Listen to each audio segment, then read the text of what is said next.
पहले के बुढ़वा लोग जब कीर्तन गावे हम लइका रहनी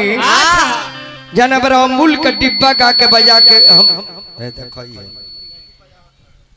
बीच में सिटिक पिटिक ना हाँ जी अमूल के डिब्बा बजाए। अब अमूल के डिब्बा लोकता ना उतना गरीब रहनी जे को ढोलको के पैसा ना रही। तीन जना पार्टनरशिप में किन्नी 27 रुपया के ढोल। अच्छा थावे में चैत के मेला में हाँ तीनों आदमी में झगड़ा बोल 3 टुका को दे ना ढोलका रह गए ना डमरुआ रह गए। हाँ जी वो समय देख ले बानी वो बरा के लोग सुमिरन गावे गणेश जी के कैसे कैसे आहो गाना नायक देवता आहो गाना नायक आहो गाना नायक देवता करी सुमिरन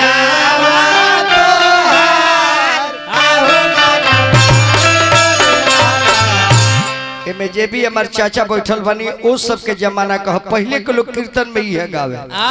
आए बरा यही गीतवा के लेके कहा लोग चल गई आहो नाना दो के भैया आहो नाना दो के भैया देहिया पर डाल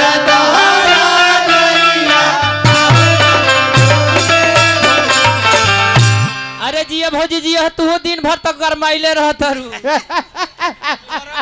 गरमी से यह नौका हो। अब देखी लो काका इनकर बाबजी हमार भाई लोग हम इनकर भौजी लगो रतिया में लागी ले। अब सोच ली रात में इनकर हम भाभी लागी ले। अच्छा अब दिनों में इनकर बाबजी लगो तब मुँह बिगड़ रही थे हमरा का भाभी कहबो सब अपना बाबूजी के कहबो अंतर ये बाज हम छोटकी भाभी और बुढ़िया भाभी यही धुन पकावे का बाबा सर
सुनले बानी अरे मंगला की दाता होई अरे बिगन की हराई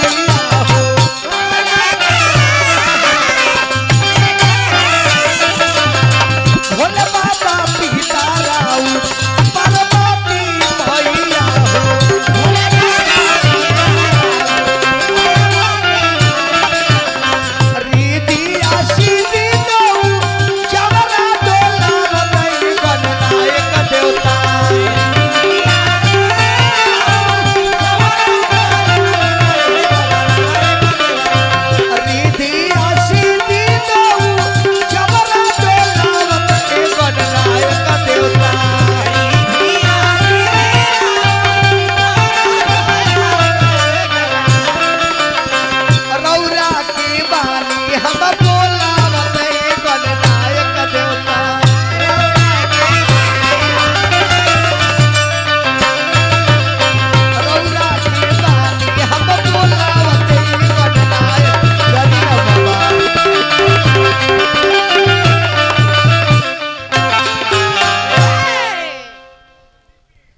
परमादेव हिंदू के त्योहार पर त्योहार चली आ छठ के बाद गंगा नहान के बाद हमन के एक साल एंजॉय में लग जाए। एक बाद काई एक बाद दीपावली काली पूजा ओकरा बाद छठ माई आई दूगो चीज हमने के जौन बिहार में मनावल जाला न पूरा विश्व में कहीं ना मनावल जाला। एगो नवरात्र आ एगो छठ पर्व। हर गांव में हर काली माई तर पूजा जे जैसने गांव बा छोट हो के बड़ो के गरीब हो के धनिक हो के ये जितने में बा मार अगरबत्ती के मारे हर गांव गमक उठेला। जेंगा छठ में बुझाला न अगर हमने के लगे धन रही तो सालों भर छठ करते रह जाए लेकिन होइए नहीं के मलिए नहीं के बबुआ वही दिन गावल जाए तनी एगो याद पड़ल छठ के नाम धइल हो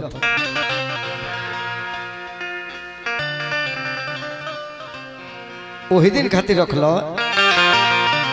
गौरी के अरे लाला नवाई बाबा सुमीरा परी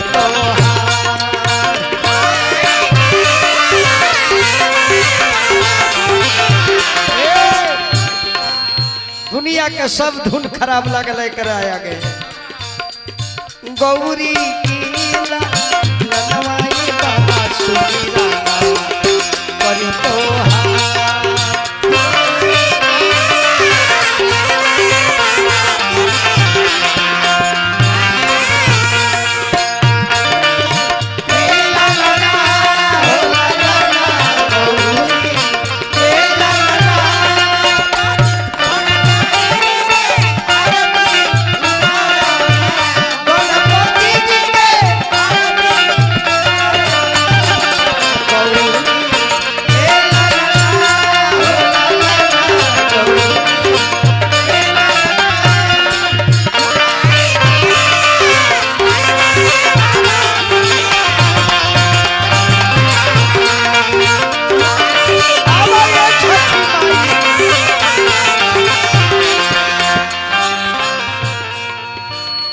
छत चंदन पान की बाती घिवा के बाती जरलाती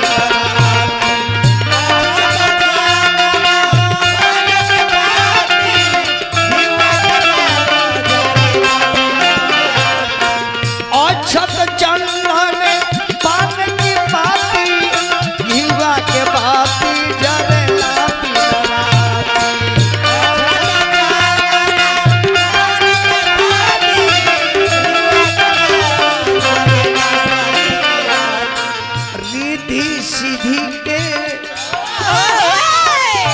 रीति सीधी के साथ जनमाए बाबा सुमीरा परी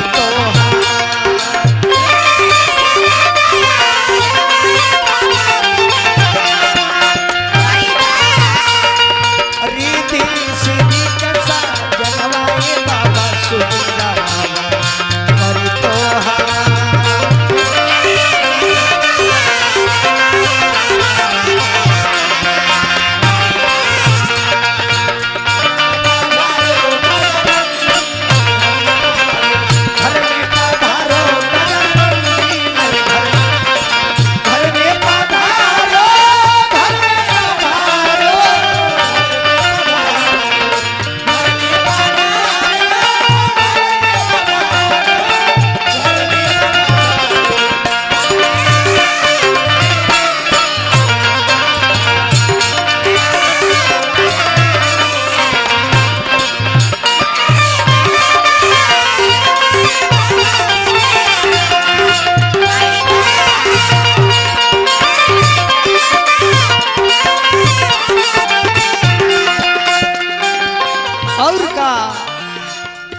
हथिया के मुँह पौनी मनुष्य के तनवा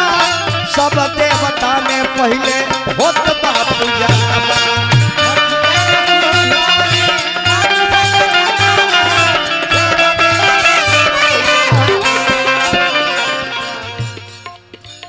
एगो छोट भाई के तरफ से आई हमरा अमित शाह मनुष्य के तनवा सब देवता ने पहले होत बाप जावा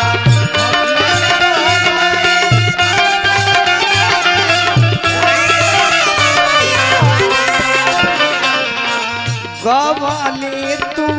फनवाए बाबा सुखीरा बाबा करू तो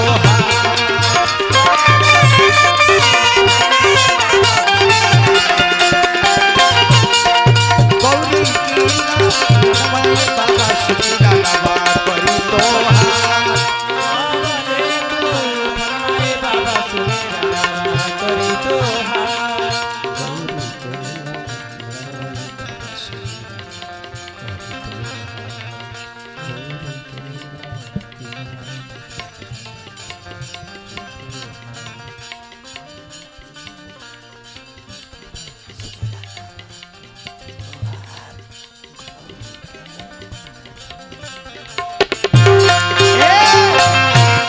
एक बेर तनी गणपति भगवान के नाम पर सब जयकार बोली ताकि पंचायत के सब दुख दलिदर नेपाल में भाग जा सो।